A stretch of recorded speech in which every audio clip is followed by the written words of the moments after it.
उसको भी प्रीडेट करता है।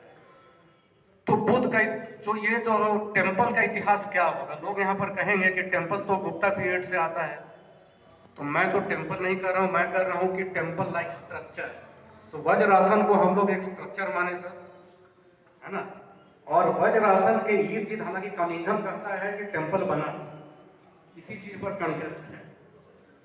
कनिंघम का कहना है कि वज्रासन वही वहां पर ये मानकर, केंद्र मानकर वर्तमान टेम्पल का कंस्ट्रक्शन हुआ और समय समय पे इसमें एडिशंस किया गया। और ये अशोक के पीरियड का ग्रांट मिला। गुप्त के ललित विस्तार में है, नहीं महावंश में है कि गुप्त ने पॉइंट आउट किया कि यहाँ पर 10,000 सोने का मुद्राएं दी गई और अशोक को पॉइंट किया। गुप्त अशोक का मंत्री था। तो ये बुद्धिस्ट क्रॉनिकल्स में है। और कहने का अर्थ है कि there was some structure, Vajrasana is of antiquity.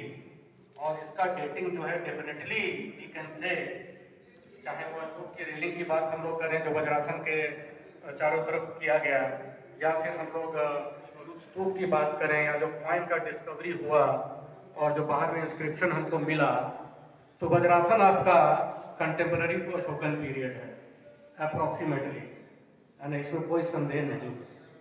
और उसके बाद ये जो वर्तमान टेम्पल है, इस पर डाउट हो सकता है कि ये इसमें एडिशंस, कई एडिशंस हुए हैं इसमें, है ना।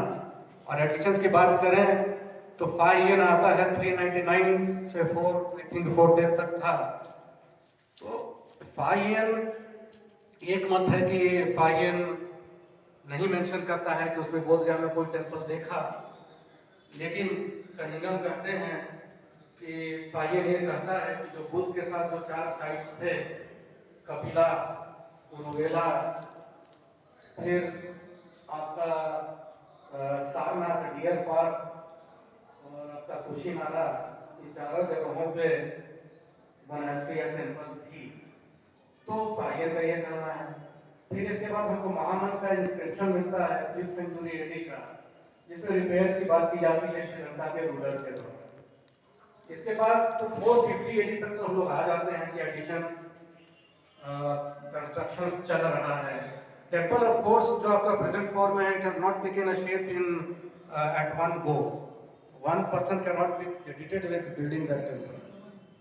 इसके बाद फाहियन आता है 638 टू 640 फाहियन है। फाहियन इज वेरी इंपॉर्टेंट, खास करके हालांकि फाहियन को भी बहुत सारे लोगों ने बिल्कुल डिस्काउंट करने का प्रयास किया है, लेकिन फाहियन ऐसे ह्वेन का लेकिन कंट्रीब्यूशन ये रहा है कि खास करके जो बुद्धिस्ट ज्योग्राफी है और बहुत सारा जो ज्योग्राफिकल जो लोकेशंस है वो ह्वेन सांग से हमको पता चलता है। और कनिंघम बहुत रिलाई करता है, और यहाँ पर तो बहुत सारे आर्कियोलॉजिस्ट हैं, मैं उस एरिया में फर्दर वेंचर नहीं करूँगा। तो पर देखिए सवाल ये है कि नो रिसर्च इज कंप्लीट, है ना। और मैं आर्कियोलॉजी का आदमी नहीं हूँ, I teach modern Indian history and I am a person of ethno history, I teach living history. और अपार्ट फ्रॉम बीइंग कि हम लोग हेरिटेज के काम की तरफ भी इतिहासकारों का, रवि जी हैं, सचिन जी हैं, शिवपाल मिश्रा, ये सब इतिहास में ट्रेनिंग है, एक स्वाभाविक रुचि हो जाती है हम लोगों की। तो ह्वेन जो महाबोधि के बारे में कहता है, ह्वेन की किताब है my travels in the west Si Yu Ki, जिसका ट्रांसलेशन जूलियन ने किया और डॉक्टर सैमुअल बील ने किया, है ना। उसमें माँ पोथी के नाम से पुकारता है महाबोधि को। And there has to be a distinction between Mahabodhi या बोध ज्ञान एंड ब्रह्म ज्ञान, बोथ आर डिफरेंट, दोनों में एक डिफरेंस है। तो ह्वेन वज्रासन तक नहीं जा पाया। ह्वेन लिखता है कि चूंकि जो ट्रू लॉ है उसका पतन हो गया, तो पूरा बालू से भर गया था, तो इट इज क्वाइट प्रोबेबल कि फल्गु में फ्लड आया होगा और वहां से इनंडेशन हुआ होगा, तो बालू से पूरा भरा हुआ था, वो नहीं जा पाया। और वो कहता है कि जो रियल जो लॉ था उसका वो बहुत प्रोमिनेंस में नहीं था, इसलिए ऐसा हुआ, है ना। तो ह्वेन इज वेरी इंपॉर्टेंट, आप उसकी किताब को देखें, और वो इनिशियल जोग्राफिकल लोकेशन के लिए बहुत इंपॉर्टेंट, नहीं तो बुद्ध का तो जोग्राफी ही नहीं पता था। हम लोग तो लुम्बिनी आसाम में खोज रहे थे, कहाँ पता। तो what Hiuen has done is a minute, हालांकि definitely I don't say that it is very very authentic, but it is quite authentic, इसमें कोई दो मत नहीं। He was a very keen observer, ठीक है। इसके बाद हम लोग 850 ईस्वी में देखते हैं तो धर्मपाल के इंस्क्रिप्शन मिला है महाबोधि में, जिसमें कि महाबोधि निवासी नाम मतलब कि दान दिया जा रहा है, इस तरह के इंस्क्रिप्शन है। पाल पीरियड का धर्मपाल का मिलता है। फिर हम लोग फर्दर मूव करते हैं तो महाबोधि में हम क्या पॉइंट आउट करना चाह रहे हैं कि लिविंग इतिहास है, गतिविधि है, महाबोधि खत्म नहीं हुआ कभी, एक जीवित साइट है और आज भी जीवित है ना। और उसी तरह से पूरा गया नवादा आपका, इसको सब जीवित ही मानिए, उस एहसास को, स्पंदन को जानने की आवश्यकता है।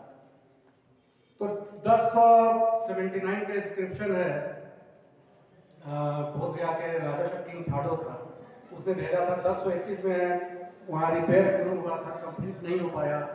1071 में फिर धर्मराज करके किसी को भेजा गया था, उसने कॉपर छतरी वहाँ दी, तो ड्यूरेशन का है। और 1079 में वो वहाँ कंप्लीट हो गया।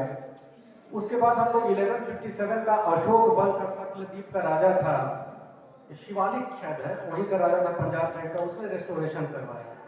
उसका 1198 से मोहम्मदन कॉन्क्वेस्ट हो जाता है, बख्तियारुद्दीन खिलजी का रेट्स है। 1232 में धर्म स्वामी आता है, तिब्बतन ट्रैवलर, वो रिकॉर्ड करता है कि महाबोधि लगभग उजड़ गया था और वहाँ हमको सिर्फ 5 मॉन्क मिले।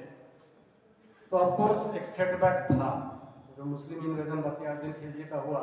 और अगर आप उसको कंपेयर करिए, जो वेलसांग आता है तो महाबोधि विहार को देखता है और कहता है कि इसमें हजारों मॉन्क्स थे, कितने गांव का वहाँ पर से दान दिया जाता था। तो उतार चढ़ाव तो आएगा इतिहास में। In history we study the transformation through a period of time, इन परिवर्तनों का ही अध्ययन जो है सो इतिहास है ना। लेकिन इन परिवर्तनों में जो मानवीय जो स्पंदन है, जो एहसास है, वो रहता है। इसके बाद एक गैप है, लेकिन फिर देखिए एक बनारस से एक भटकता हुआ शैव महंत भिक्षु आ रहा था, घमंडी गिरी नाम था। और कोई जगह का तेज होता है, जिस जगह पे लोग दलाई लामा कहते हैं ना बोध गया, तो ये हमारे लिए बड़ा ही सबसे पवित्र जगह है। एक ऐसी जगह है बोध गया विषय में कहते हैं कि जहाँ लोगों का उच्च आध्यात्मिक विस्तार होता है।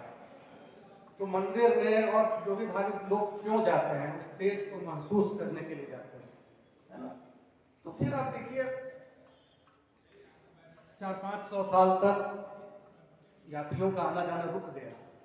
ये महंत आए 1590 में, पसंद आया एक जगह, वहाँ पे इन्होंने मठ बना दिया। अभी हम लोग गए हुए थे बिहार विरासत समिति के साथ, हमारे साथ डिप्टी डायरेक्टर फॉर्मन हमारे साथ महाजन साहब थे। उन्होंने बताया एक नई थीसिस दी, उन्होंने कहा कि यहाँ पे शेवाइट वर्शिप पहले से था और यहाँ पे जो कुछ मूर्तियाँ हैं 6th century 7th century AD की हैं, तो ऑलरेडी यहाँ पर कुछ शेवाइट वर्शिप एग्जिस्ट कर रहा होगा। What I mean to say that research will be continuous, बहुत विस्तार है रिसर्च का, है ना। तो फिर आप आगे के पीरियड में हम लोग आते हैं, महंत को ग्रांट मिला, पूरा जो आपका मगध विश्वविद्यालय है, ताराडीह है, मस्तीपुर है, ये 2nd और 3rd टिकारी राज के बाद सबसे बड़े जमींदार हुए। और हम लोग कई महादेव गिरी जब थे तो महंत जो है गया की सांस्कृतिक और धार्मिक गतिविधियों का केंद्र बन गया। बोध गया मंदिर भी इन्हीं के देख में था, कोई ना कोई तो एक करता था। अब बुद्ध हिंदू के हैं कि बुद्धों के हैं, ये तो वर्तमान का ना ये विमर्श हो गया। हालांकि ये विमर्श में भी अब बहुत दम नहीं है, राजनीति से ही बहुत सारे विमर्श प्रेरित होते हैं।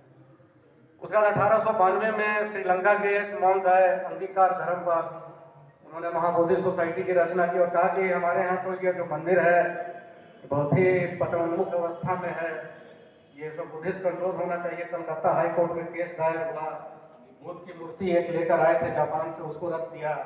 कृष्णदेव गिरी उसमें महंत थे। फिर उसके बाद 13वें दलाई लामा, वर्तमान दलाई लामा 14वें दलाई लामा है। लॉर्ड कर्जन यहाँ आए बोध गया 1903 में, गए थे महाबोधि। कलकत्ता हाईकोर्ट में केस भी दायर हो गया कि हिंदुओं का कंट्रोल हो या बुद्धिस्टों का कंट्रोल हो।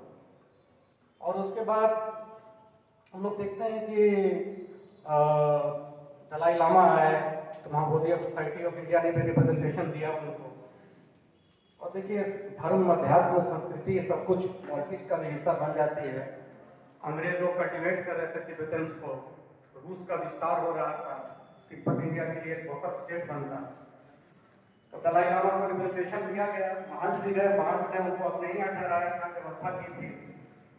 तो खैर बाद में महाबोधि सोसाइटी की अत्यधिक क्रियाशीलता के कारण, सक्रियता के कारण दलाई लामा 13वें ने सारे गिफ्ट लौटा दिए कृष्णदेव गिरी को।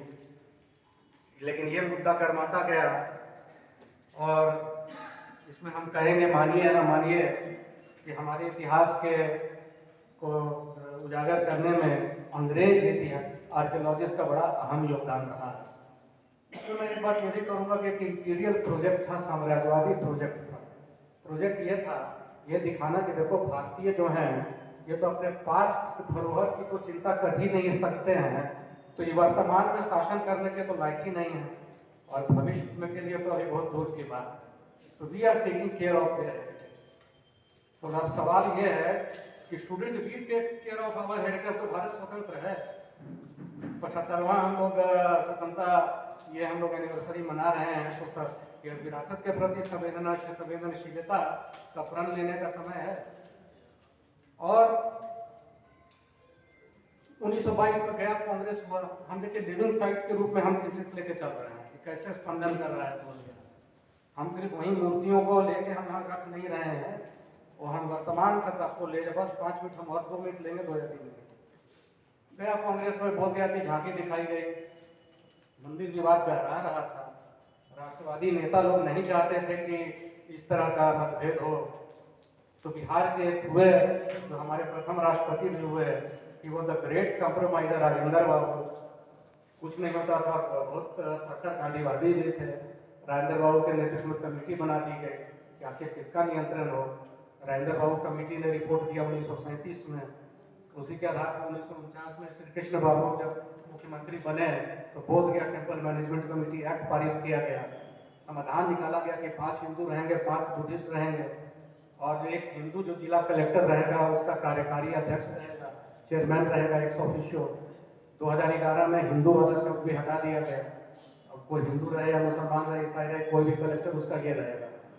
उस पर भी विवाद हुआ, एक राजनीति चली कि नहीं कोई भी हिंदू नहीं रहेगा। सवाल है कि ये विवाद जो है, ये विमर्श जो है बिल्कुल गलत है। इसलिए गलत है कि बोध गया का कोई एक पास्ट नहीं है, बोध गया का मल्टी लेयर्ड पास्ट है, कई स्तरीय पास्ट है, किसी एक्सक्लूसिव का नहीं है बोध गया, सबका। अगर आप इस विषय से किसी विरासत की चीज को देखिएगा तो सकारात्मक पहल होगा, अन्यथा पहल नकारात्मक है। और आज के दिन में स्थिति क्या है? आज के दिन में स्थिति यही है कि अब वो विवाद भी खत्म हो गया नागपुरिया बुद्धिस्टों का, क्योंकि जो लोग आए ज्यादा अहमियत भी दिया जा रहा है, एडवाइजरी काउंसिल भी बना दी गई है। अब हम नहीं नजर हम लोगों को आते हैं, हम लोग तो बोध गया में ही रवि जी भी हैं, सचिन जी भी, हम भी हैं, मिश्रा जी भी है, इधर ही उनका प्रवास है। अब वो राजनीति हम लोग नहीं देखते हैं, जो कि बहुत अच्छी बात है। अभी दलाई लामा यहाँ आए हुए हैं। दलाई लामा का बोध गया में पहला आगमन 1956 में हुआ, जब बुद्ध का महापरिवार परिनिर्वाण दिवस 2500वां साल मनाया जा रहा था। दलाई लामा को वहां नहीं दिया जा रहा था, तो नेहरू जी ने चावेन लाई से कहा, दलाई लामा ने किताब लिखी freedom in exile, pathway to freedom. उसमें लिखते हैं कि पहले मैं बहुत निराश हुआ, लेकिन मुझे जब अनुमति मिली तो मेरी खुशी का ठिकाना नहीं रहा, बोध गया है। और वही 14वें दलाई लामा हैं, उस समय 26 साल के थे, अब 85 साल के हैं। 1959 में तिब्बत में विद्रोह हो गया, 10 मार्च को वहां से भागे दलाई लामा, और 30 मार्च को तेजपुर में जब पहुंचे तो इनको शरण दिया गया, और 1960 में फिर बोध गया। 1959 में नवंबर में बोध गया पहुंचे तो पहला अपना उपदेश दिया जब यहाँ एग्जाइल में आए भारती। तो ये उसको भी लिखा उन्होंने कि हमारे लिए ये एक ब्लेसिंग इन डिस्गाइज हो गया कि हमारी जो पवित्र भूमि थी वहां आने का मौका मिल गया। जो वहां से हम लोग सफर के आते थे तो हम लोग यहीं के हो गए, लिखते हैं, सांत्वना अपने आप को देते हैं। और इसके बाद बोध गया से उनका तो लगातार संपर्क रहा। पहला जो उपदेश दिया 100 भिक्षुओं को ट्रेन किया। 1960 में जनतंत्र की शंखनाद की बोध गया से कहा कि नहीं, तिब्बत में जो जिस तरह की व्यवस्था वो नहीं चलेगी। और जो आपका गवर्नमेंट इन एग्जाइल था उसका निर्वाचन किया गया, तिब्बतन पार्लियामेंट बना। जो बुद्धिस्ट संप्रदाय गेलुप्पा, साकिया, काग्यू, है ना, एक और नाम नहीं याद आ रहा है, इन सब के प्रतिनिधियों को शामिल किया गया। 1974 में पहला कालचक्र पूजा हुआ। कालचक्र पूजा काल के नियंत्रण का पूजा है, एक तांत्रिक पूजा है। उसके सबसे बड़ी अधिष्ठान दलाई लामा है, और भी बड़े बड़े लामा हैं, और सबसे ज्यादा कालचक्र पूजा दलाई लामा ने किया है बोध गया की धरती पर। और बोध गया का अंतरराष्ट्रीयकरण हो गया। बोध गया में तो आध्यात्मिक स्थल था ही, और दलाई लामा को एक लिविंग बोधिसत्व माना जाता है। 1989 में उनको नोबेल पीस प्राइज भी मिला। और बोध गया की बात हर समय करते हैं। जो अंतिम कालचक्र पूजा हुआ 2017 में, दलाई लामा अभी गया नहीं है, और दलाई लामा के आगमन के साथ ही बोध गया की आध्यात्मिक ऊर्जा और भी सक्रिय हो गई है। तो व्हाट आई मीन टू से इसकी हेरिटेज के लिए इंटैक्ट के तरफ से हम लोगों का योगदान रहेगा। अशोक जी हैं और खुशी मिश्रा जी भी इंटैक्ट के सदस्य हैं, और ये तो काम करने वाले हैं।